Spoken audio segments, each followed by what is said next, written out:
Smoppy for life. Yeah. Smoppy for life. Stand up when the chief is here. Hands up. Yeah, the chief is here. Stand up when the chief is here. Hands up. Yeah, the chief is here. Yeah. Smoppy for life. Good afternoon, everybody, and welcome to our webinar. We purposely put that little interstitial in at the beginning to make Alan think, what the hell have I done? What webinar have I joined? But Alan, Winde, welcome. I'm very, very grateful you're doing this. I know Jeannie D beat me to it, as did Investec and a few others. But what I'd love to do here to start right off is to just hear a little bit about what is the Premier? What does the Premier do? What powers do you have? How do you get appointed? Give us just a flavor of the position first. Okay, great. Well, maybe I'll go a little bit before that, but thank you very much, and it's great to be with you all. And I'll start off with Alan Winde. Who's Alan Winde? Well, I kind of started off life growing up on a peach farm, or an organic peach farm. My father was a founder of the Organic Soil Association in South Africa. My mother was the farmer, and I then finished school in Knysna. My folks moved down to Knysna. My dad moved one of his factories there. And I finished school there, and then ended up coming to Cape Town and ended up going back to Knysna and started 10 small businesses. Ran them out of Knysna, so I suppose an entrepreneur. And then in 96 got involved in politics and local politics, and then got involved in provincial politics. And just over a year ago got myself elected as the Premier in the province after serving in a government here for 10 years. And so I've been probably in politics longer than as an entrepreneur. And did the grey hair come at 96 or when you were elected Premier? No, it's sort of like family. I mean, you get grey very young in our family. And then I became the Premier just over a year ago. And it's been an interesting year. I was very excited. So within the first 4 months, I put together the biggest safety plan that a province has ever put in place across South Africa. Provinces are not, they're oversight bodies of specific portfolios like policing. We don't have our own policing capabilities. So policing can only happen from a national level in South Africa or at a local government level, which is more law enforcement. And some metro police in the city and in probably other metros. But one of my campaigns was we actually need to devolve power down, more federalized power down to provinces because each province is different. Anyway, that's a national competency. I didn't win the national election, I only won the provincial election. So even within that framework, we played around, we put a safety plan together. The original sort of 4 months in, got R1 billion focused towards it immediately and started to grow that. I was quite impressed with it. It was something that I think when I use often today, I say to the team, 4 months in, we launched the safety plan. It's R1 billion during a very tough economic time. Everybody's budgets were being cut, and we all thought we did extremely well. And if I'd said to them then, that's nothing. Within the year, you're going to put a R5.5 billion plan together focusing on a disease or a virus, they would have told me impossible. What is the safety plan, Alan? Tell us, what is the safety plan? So the safety plan was a whole of government looking at law enforcement on the one side, but also looking at change and how do we deal with violence in our society. It is a major problem. We need behavioral change. And it's also not a policing issue alone. It's about getting the violence prevention programs at the same time. So it's a whole encompassing plan. It's every single minister in my cabinet was responsible for a component. So for example, in health, violence prevention in health starts in the family. So the first 1,000 days are quite critical. If you're not set up as a child in your first 1,000 days, you could be influenced into drugs and gangs or whatever. It was the schooling component and boys and the role that boys to men play especially with the horrendous record of gender-based violence that we have. It is about our schooling system. So every single department has got some component in violence prevention. And then, of course, it's expanding the law enforcement. Before COVID, I launched the first 500 of our first 1,000 law enforcement officers. So they came marching into the Athlone Stadium. I got goosebumps when you see these law enforcement officials who are trained now and could actually march in time. And you knew that they were going to be deployed into our 11 murder hotspot areas. Are these Metro Police? These are Metro? No. So you get Metro Police, and then law enforcement was the loophole that we found, because I didn't have policing powers, and Becky Clele and the national government weren't going to give me policing powers. And so what I did was, at a local government level, you can put law enforcement officials in place, and you can give them policing competencies, firearm training, policing competencies that basically makes them an equivalent to a police officer, but they don't have the power to charge. So what happens is you arrest, but you would then hand them over to the police, and then it goes into the criminal justice system, which is also nationally controlled. In the Wild West, you were deputized as a sheriff. Correct. So that's the same thing. So we were creating, we used loopholes in the system, and we put the money in, we trained the officials, because our police system is 4,500 policemen and women too few in allocation. Just if you had to base a fair allocation across provinces, we have too few. And we've got intergovernmental disputes and things happening that try and get more. But this was us actually putting money in, training people and putting them on the beat. So that was the one component. And then the violence prevention on the other side. Well, then along came COVID-19. And well, at least we're on the other side of that curve. 83 infections yesterday. And Congratulations, brother. And 18 deaths. But I just got a message from the health department that our death number might be up today a little bit more. We'll get clarification at 6. But that's also because we go back and trace. I want to verify every death. You would have seen UCT look at the gap between what is referred to as deaths and what the total deaths are.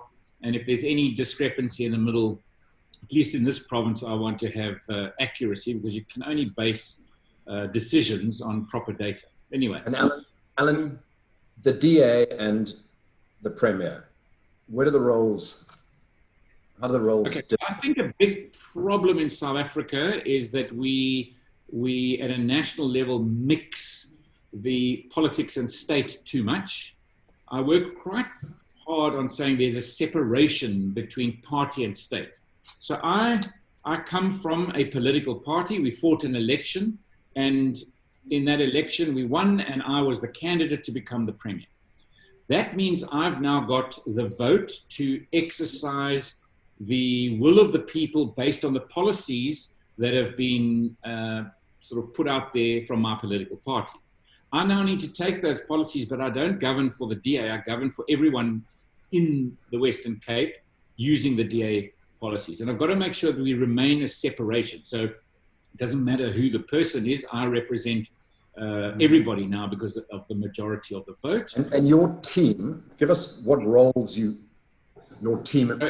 When you form a government, you form the political component. So we have a caucus, which is members of parliament.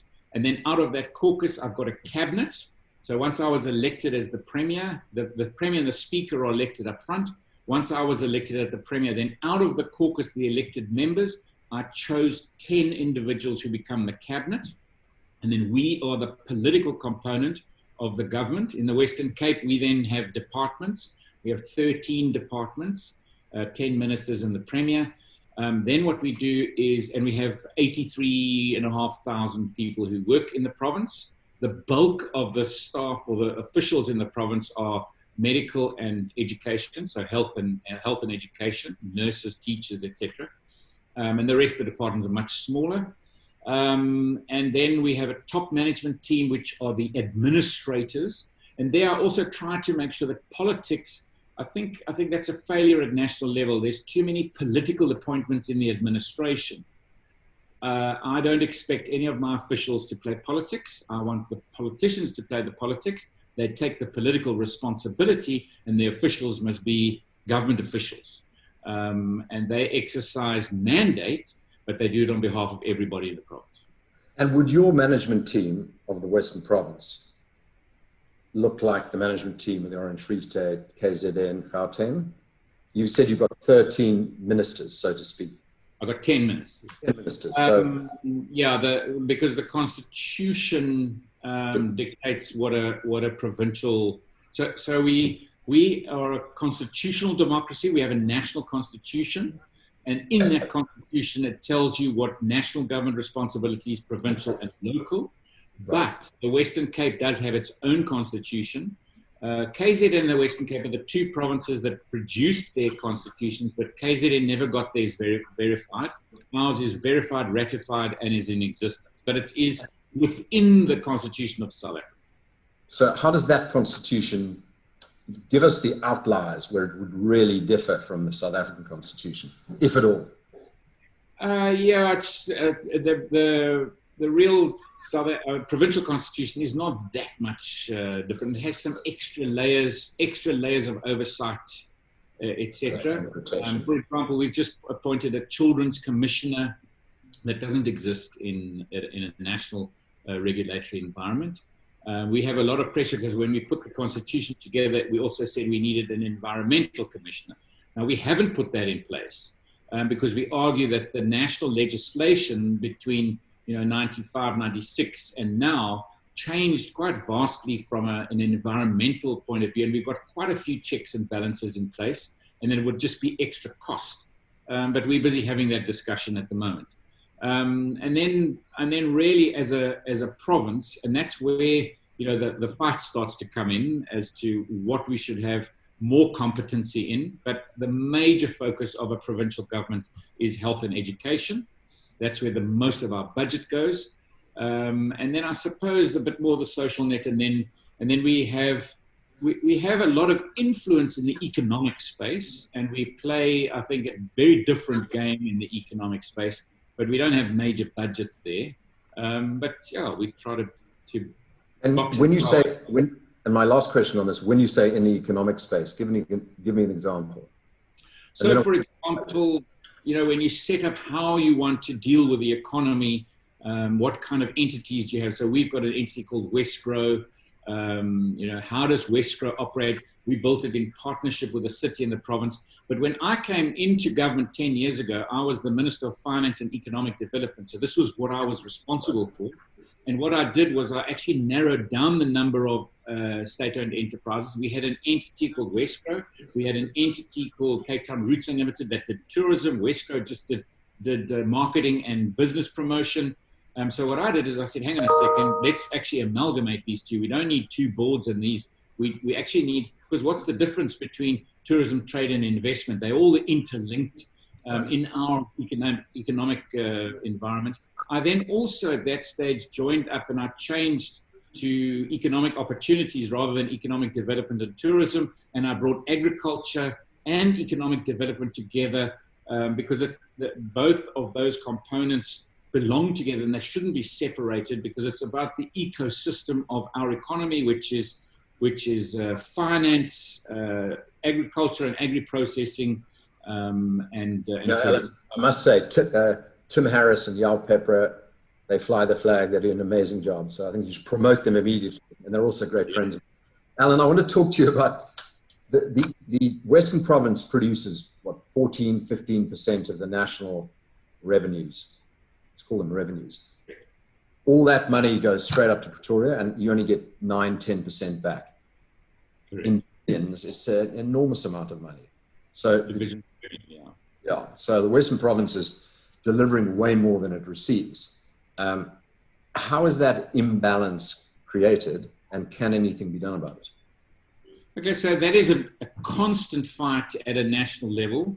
And it's not as if it's just a Western Cape fight. Generally, it is a Western Cape Gauteng fight because Gauteng and the Western Cape, between the two of us, we produce more tax revenue. We produce a greater percentage of the economy than the other provinces.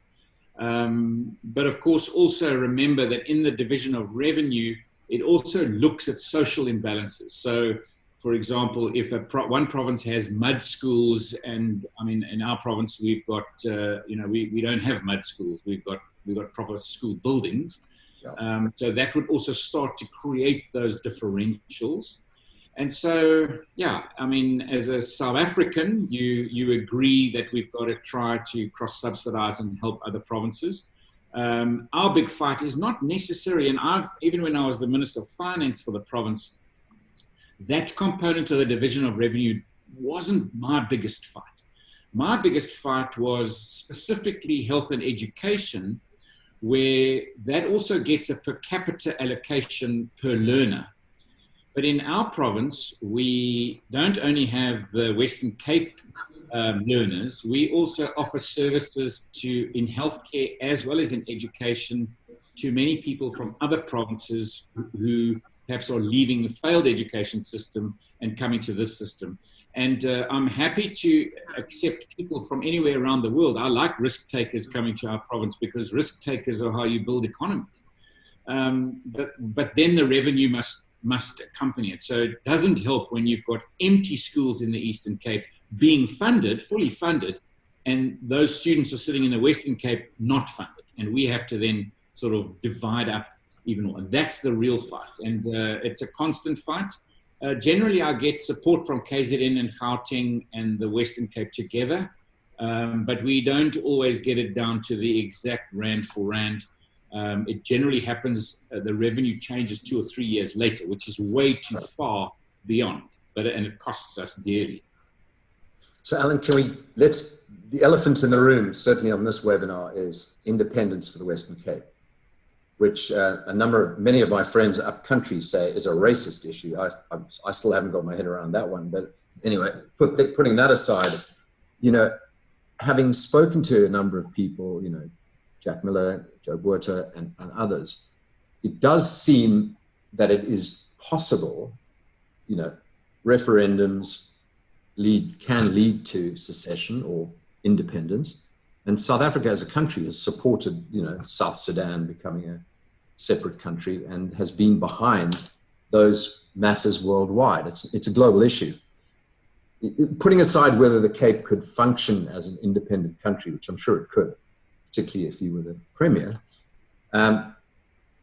what's the DA's view on it? What's your view on it? Can we deal with that right now? Do you mind? Okay, so we are busy going into a policy conference and we'll be discussing these kind of things because it's not part of, I didn't campaign on this. It's not my mandate. And the DA doesn't have an official position on it. So, I must just say that from the DA's point of view. From thinking about it. Now, this is where my problem lies. And so my first question is, what is the reason for the Western Cape looking for independence? What is the reason? What is the driver of that reason? Because, of course, if you want to look at it from that point of view, that needs to be the why. For me, it would be a capitalist society, which is Western Cape, versus the socialist society up north. The ANC is a socialist organization, and that's been polite to them.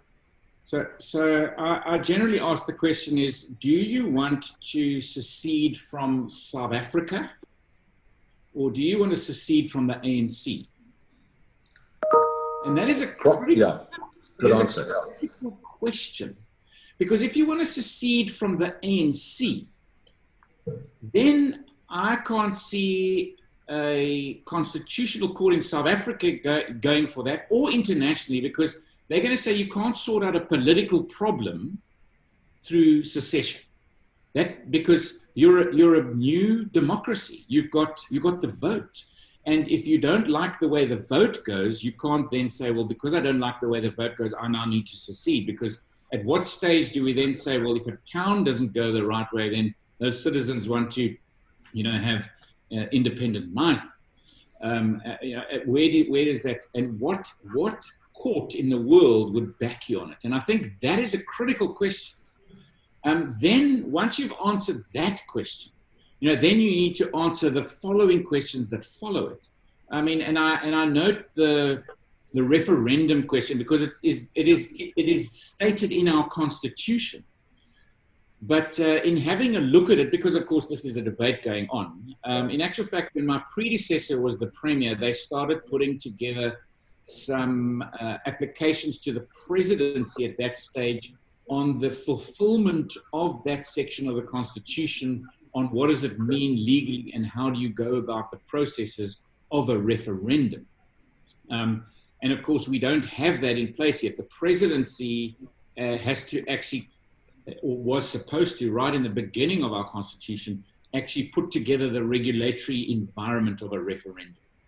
And so that's still not in place. I actually have drawn the documents to have a look at it. And whether that referendum is for independence or whether we should have our own policing powers, etc., is a tool that you can use. I think everyone agrees we need more federal powers, more powers pushed down to the provinces, in particular the Western Province, because you know how to run a province. So I think everyone agrees on that front. But I think it's just huge frustration with where the country's going, potential economic collapse, kleptocracy, ineptocracy. I mean, it's just been 8 years of a nightmare, and that's driving it for a lot of people. And longer. I mean, and the crazy part is that the general citizen in South Africa, specifically in the last 10 years, has got poorer. I mean, if you listen to Trevor Manuel, who's been saying quite a bit of late, I mean, he that's what he's saying. He's saying that those early days of optimism and opportunity have actually been thrown away. Yeah, absolutely. Look, good for him. He's been brave enough to say, potentially the last 30 years have been wasted. It's brave, and we need more ANC apologists to start saying things like that, to be honest. I fully agree. Absolutely. Yeah. How do we? Well, I mean, that's the political question on how do we go forward as a country politically, and I mean, I also want to say that, and I mean, I am a politician and I come from a certain political party, but it is also so interesting with how we as South Africans deal with our issues, and quite often it is very difficult to stand together on anything until we face it. But we're right on the precipice, and then COVID-19 comes along, and then you just get blown away how citizens just stand up, they get NGOs going, we feed poor people, we just get it done. And, we've got so much going for us as people, and so much going for us as a country here in the southern tip of Africa. Got so many opportunities, but then also every time I go into an election and I look at the number of political parties standing on the ballot, and I think to myself, and I mean, listen, I'm actually part of that. I started off, I came from Neisner.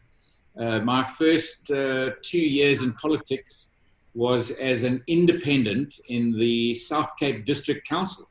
I stood as an independent. In '96, I come from Belvedere, which at those days was even outside of the municipality, so I was seen as rural.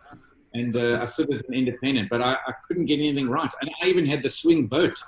I couldn't get things right, and then ended up joining a political. But isn't that where we're going under the new rules for the municipal elections? A lot of people can stand as independents in the future, potentially as coalition governments. The DA plus Herman Mashaba plus Musi Maimane plus the Cape Party plus. Now, and I'm sorry to say this, but all I can see is chaos.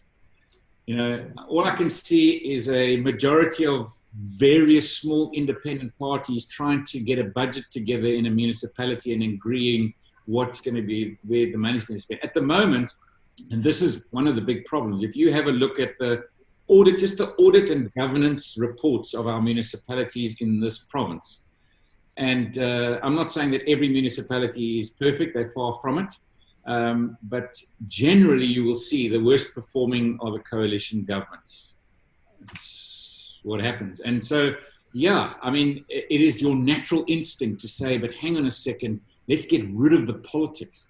Let's get the real stuff on the issue, on the table, and let's get independents in there to fight for those independent wards. But I promise you, It's not that easy. I was there. I was there, but maybe also in my own political style, in what independents say, I abide. I mean, I started there, and that's why I've worked very hard to make sure that in the way I govern in this province, that I try to keep the politics as much of it low as possible and get to the real interests of what we need to achieve. And I keep on saying, if we want to have a political fight, we will have that fight closer to the election. But now the election's over. Now we need to get together and actually fix the problem.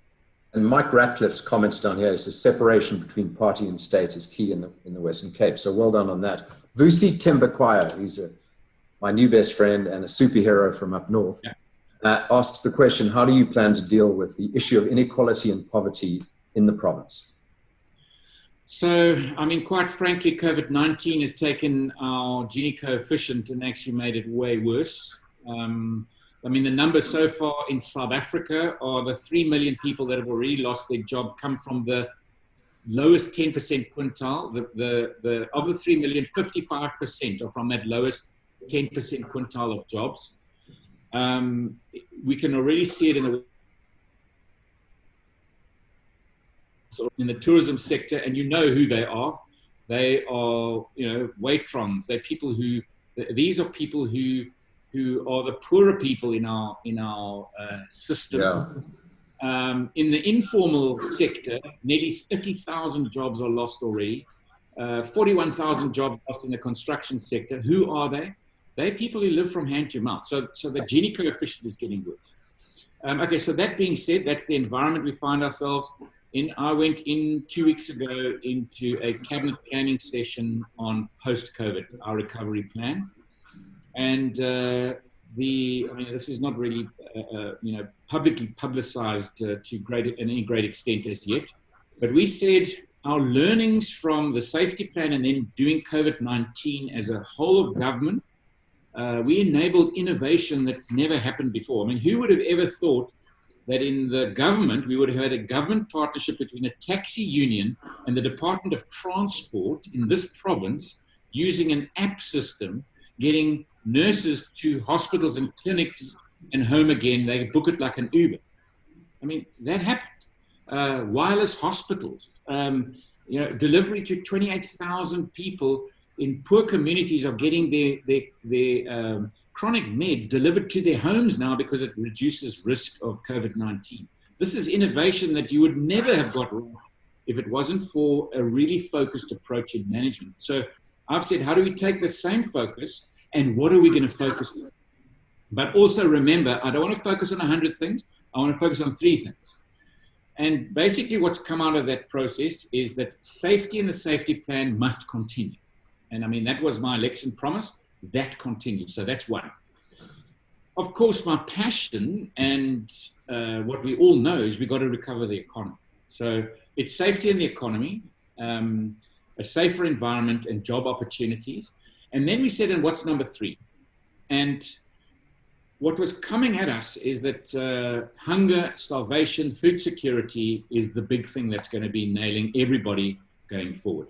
So really, I went into that Bosberaad having the first 2, which I was pretty certain everyone was going to support me. And I said, let's go into the issue as the third one being food security and dealing with hunger. And we had a long discussion on this, and we've actually expanded on it. And so now we call it safety and violence prevention, jobs and job opportunities, and dignity and well-being. And dignity, what does dignity mean? If you've been retrenched and you can't feed your family and you can't pay the rent and you can't pay for the electricity, what is that doing to your dignity as the breadwinner? If you yourself can't get a meal on the table and you've got to send your kid to school, you've lost all dignity in this process. And so, and if you don't have a piece of land and you're now involved in land invasions, in whatever are the influencing factors, I mean, there's dignity. Where's the dignity? So I can't tell you exactly what those action plans are going to be? I can tell you them in the safety plan because they exist, and we probably have to trim one or two of them because we're going to have less budget.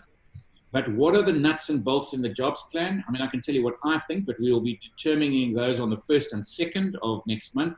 That's our next stage coming together planning workshop of the team.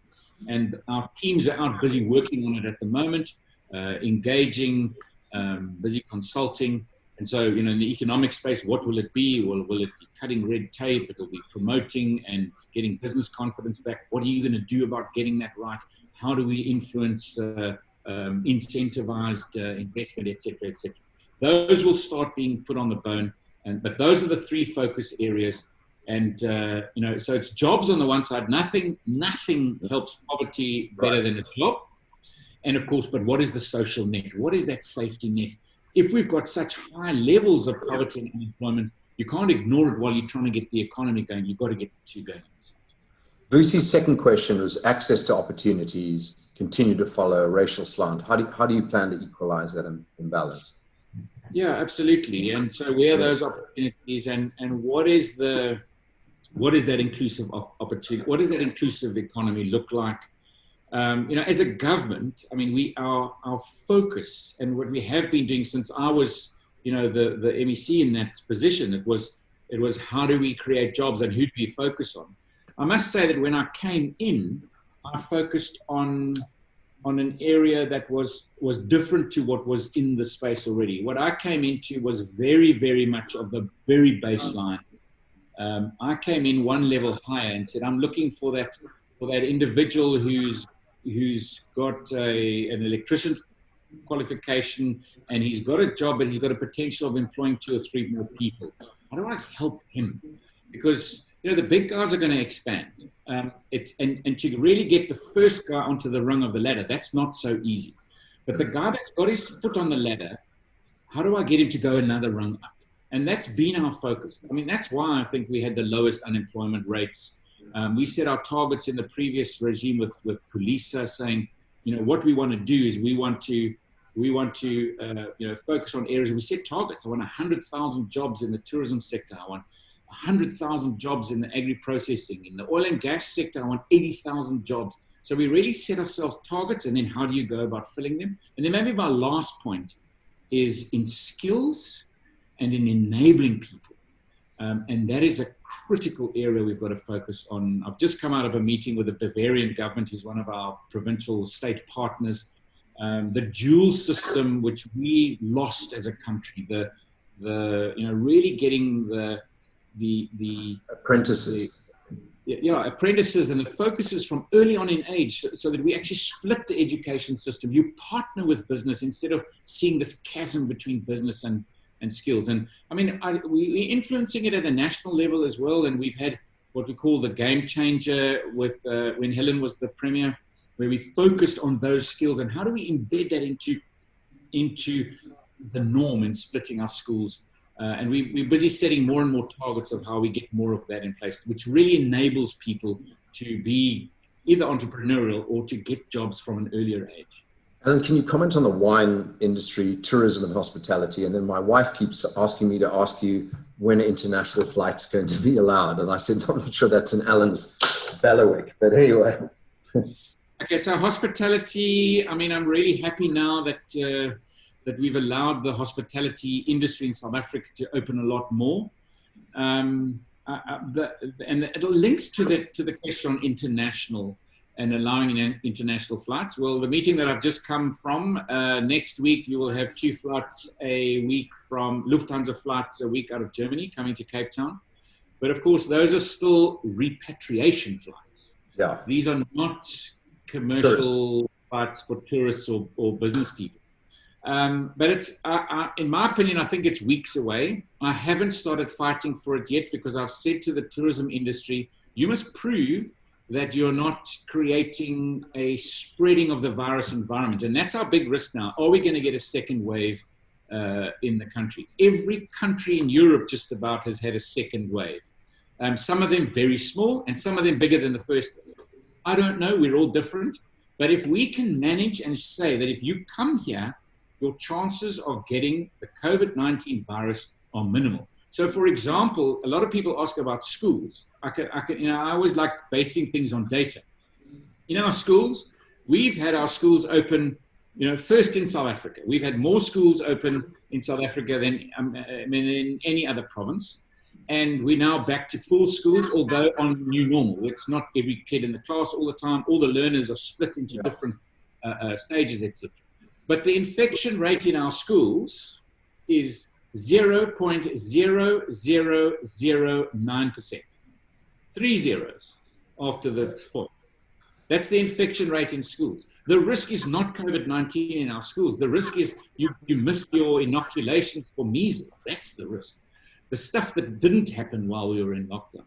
So if we can take those kind of stats in the tourism space to say, we've opened up the economy, our hospitality industry is running, our restaurants are running, and we haven't seen a spike in the virus, we can open up our borders. And of course, Wesgro can now go out and say, this is not a place to come and get a virus. We've got a great track record, we've got competency, but I need to have that data to say, let's actually convert those flights that are coming in now, which are supposedly only for repatriation. Let's actually allow people to start moving backwards and forwards. And can you do that unilaterally as a province, or does that have to go through national? No, we have to make sure that we, it's got to be a national, because of the disaster legislation and regulation. That's why the power moved from the president to the minister of COCTA, because the disaster management legislation moves across. In the province, it's the same thing. I mean, when we move into a disaster, it moves into Minister Anton Bredel's department because they house disaster management. So that's a problem. So we have to get the whole country to change. But we've got quite good at influencing change. When I went into the last discussion on moving to level 2, I mean, the issues that we've been raising for the previous 2 weeks, every one of them were on the list. All I had to fight for further was international arrivals, and I had no data to fight for that. But I need the data, which probably in the next week or two I'll have, and we can push just that last few barriers. And those barriers are at national. Those are meetings you have at national. And you had COVID, didn't you? How did that go? You bounced off you. Did you struggle a bit? Prior to getting COVID, I always used to say, why don't we all just get it and get this over and done with? I mean, look at the survival rate, et cetera, et cetera. After having it, if you can avoid getting it, I would suggest you avoid getting it. It wasn't nice. Although I didn't have to end up in hospital, but my sugars went crazy. I had headaches for 2 weeks and fever, but I'd also sworn an allegiance, so I had to try and work in between those two. But it wasn't nice. But no, you don't have any sort of lasting effects. No, my sugar's still not 100%. I'm still battling to get it under control the way I had it prior to it. But we're getting it. But otherwise, no, 100%. So it's interesting that you say you went to the meetings at National and everybody were putting up the things you put up 2 weeks ago. So it sounds positive. Sounds like they're open for sensible suggestion. Can I ask the question another way around? We hear about land invasions. We hear about the ANC pushing people from the Eastern Cape to the Western Cape.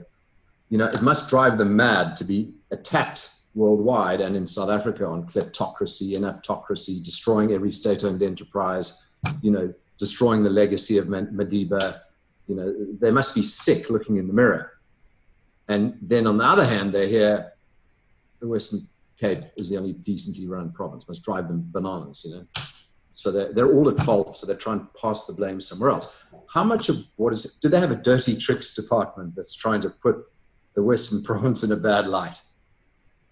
So I want to say, obviously politics is politics. And I believe that we are politically punished from a policing point of view. We've got a declaration, we've declared intergovernmental disputes on this.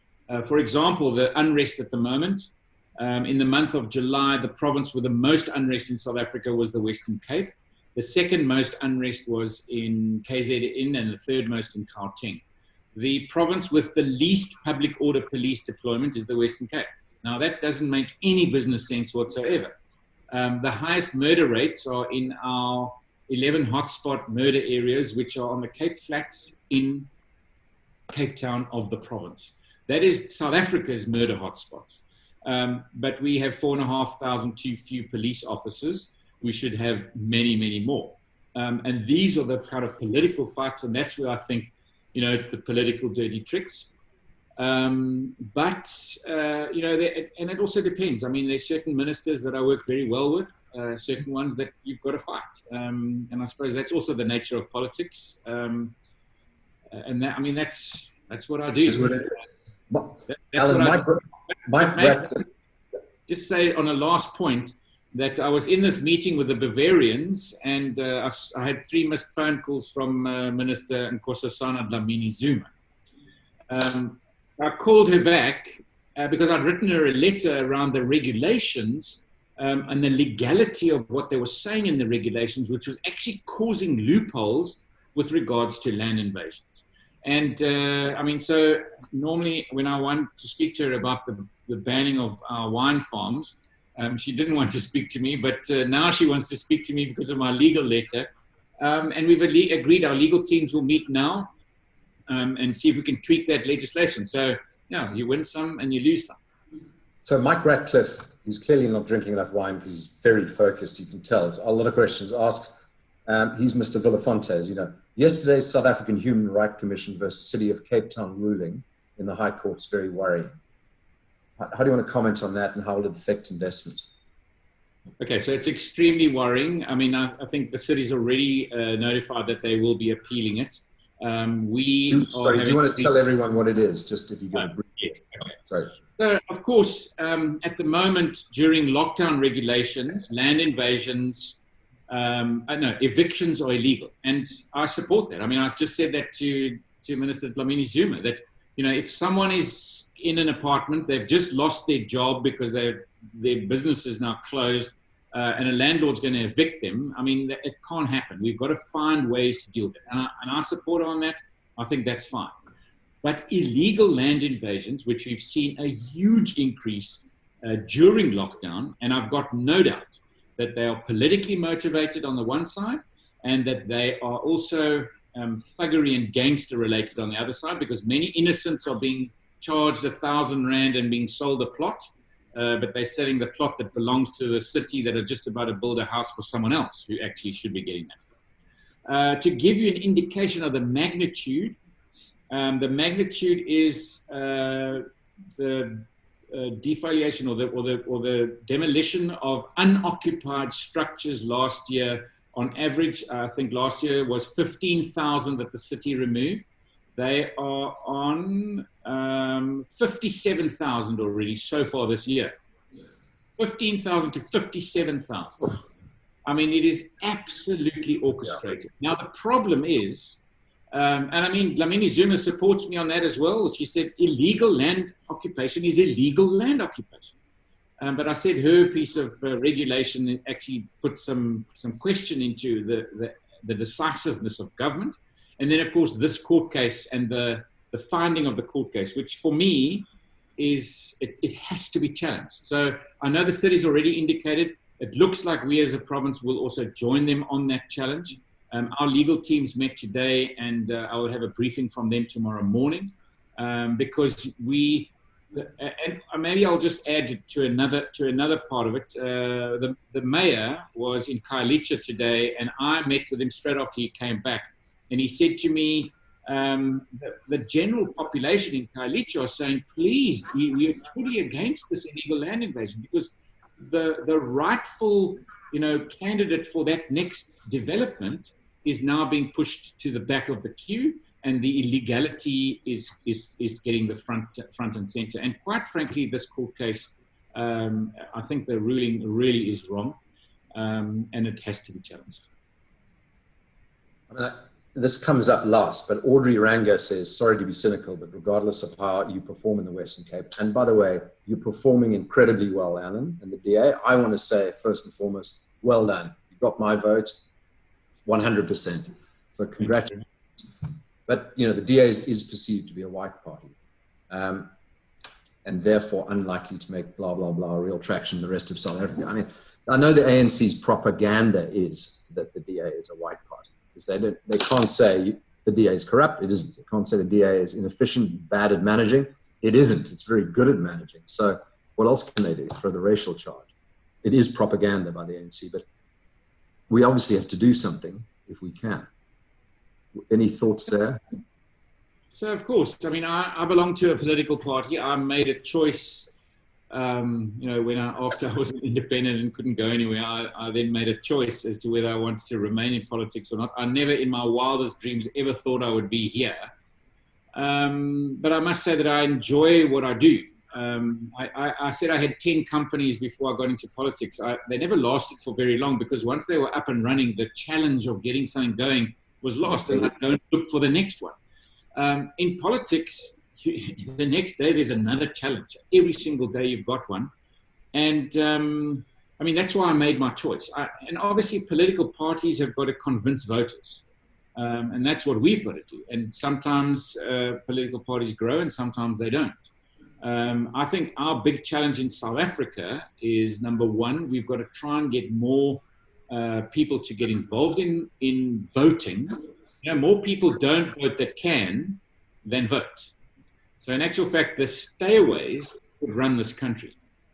It's 12 million, it's 15 million. It's a huge number. It's huge. Stayaways would run the country. That's number one. Our politics and my vote won't count. And then secondly, and that's, I've got to look at my own party and, what is our own strategic plan of how we want to grow? Do we hit a glass ceiling? How do we go to the next level? What is the next iteration of politics in South Africa? How do we get more of the smaller parties to work together? We're part of that. We've been doing that for a while, and you win some and you lose some, and it's not easy. Politics is not an easy space to be in. But that's why I've chosen what I do, and I've got a couple of years left, and I'll give it my full bash on running things as best as I can. We will make mistakes, but as long as I've always been taught, and one of my mentors, as long as you're making more right decisions than wrong decisions, you're going in the right direction. And we will continue to do that. And I will continue, with my political party, finding ways in which we can grow to make a difference. Laura Likegaard, who's born in Denmark, a dynamic entrepreneur, says, it's a lovely question, Laura, well done. How can we help assist in order to get our city and province and, of course, country back on track? So what can we, the voters, the population, the people on this webinar, I want to say two things. Obviously, I've just made a comment about the people that don't vote. People need to start to stand together, because when you stand together, you can make a better difference than when you don't. The people of the Western Cape stood together and decided that the DA should run the Western Cape. And there are outcomes, and I need to be held responsible for what I do to the voters of the Western Cape. We need to get that right. We need to start holding our politicians more accountable. But what can we do now? And my message is not going to say go and vote. I want people to probably spend a bit more time looking at how we can fix things and make the changes.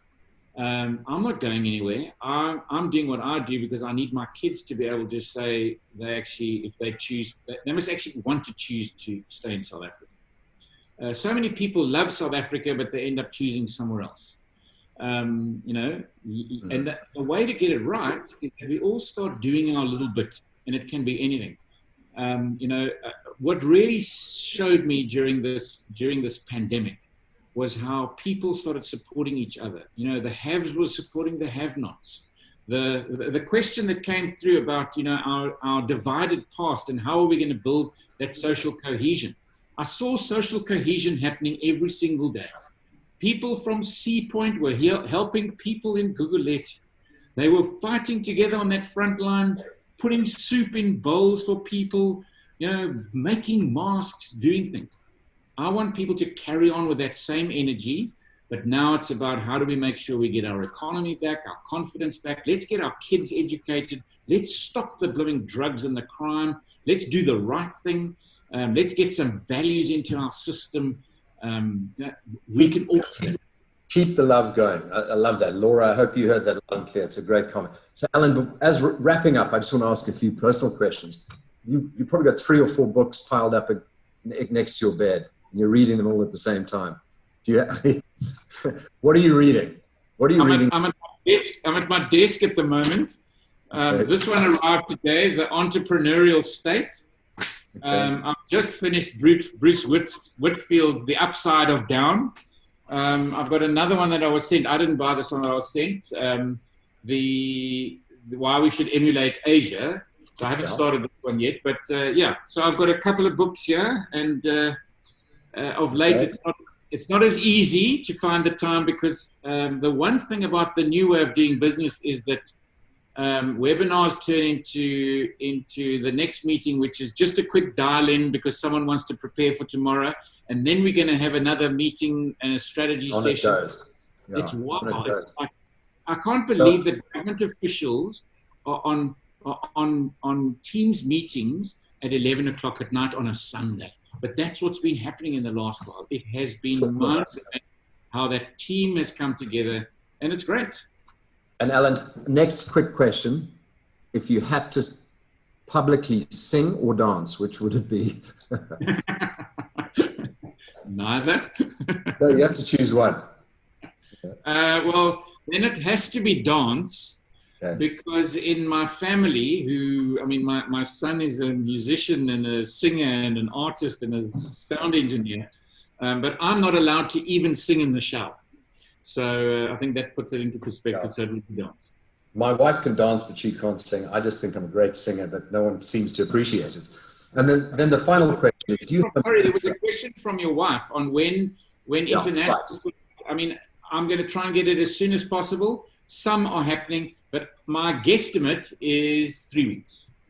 That's pretty good. That's great. I'm going to push damn hard. And finally, everyone has a saying or a mantra or a one-liner, like love conquers all or pass the goodness forward, that they've kind of carried with them in their lives. I've got hundreds because I collect them. But do you have one that in particular resonates that you love, or I can give you one if you want, but no, you give me one of yours. Well, I always give everyone the same one, which is from Dermot Desmond in Ireland: is life is a mystery to be lived, not a problem to be solved.